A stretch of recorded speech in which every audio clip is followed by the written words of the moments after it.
what are the biggest challenges that you face as CYKL House as a business? What are the biggest business challenges? So, I mean, I'm glad you asked about the biggest challenges and not the challenges, because there's the challenges every day. Being a small business owner, you are like, there are like 10 spinning plates going that you're trying to keep going. And every day someone keeps adding another spinning plate whilst the other ones are going and whilst you're trying to keep hold of it. In terms of our biggest challenges, I remember when we started in 2016, and I can't even believe I'm at this point now, still with the business, as uphill as the challenge was at the beginning. And I couldn't even envision having my own studio space, a ground floor studio that can be visible from the street. We started in an upstairs space in a room that we had to make fit for purpose, that I shared with two other fitness businesses. So going from that to this was a humongous leap. And I mean, the path wasn't linear at all, but it was just a case of working hard and keeping your head down and hoping that it was all going to come to fruition one day, in which it did.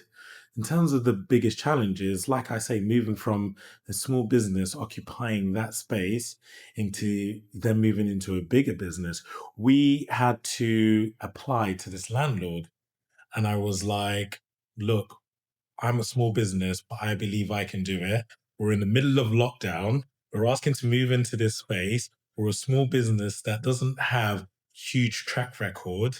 And luckily, like I said, we just made the case and knew that. That's probably one of the biggest challenges, sort of taking this leap. You're exponentially increasing your outgoings, your costs, the amount of business Business you have to bring in. rates. Yeah. And yeah, and then it all gets real. I was one third of this business and now taking it on, and I've got all the responsibility. Yeah. It's Few like the, sleepless nights. it's like the difference going from a sole trader to a limited company, basically. Oh, exactly. It gets very real very fast. Yeah. And you become aware of that. And you've still got some of the same customers that you had back in 2016. I know. Oh yeah, I mean, I think we're quite proud to say that our retention rate is quite high. Yeah. And I think it's because we are a personable business. We care about our community and we actually work with people, and we're genuinely trying to help people.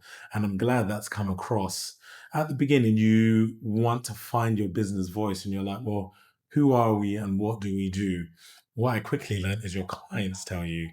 So our clients were actually to tell us, "Oh, you're doing this really well," and it's like, "Oh, great," because that's what we actually wanted to do, and we built with our community, and then we've just had a very luckily loyal following that's grown with us.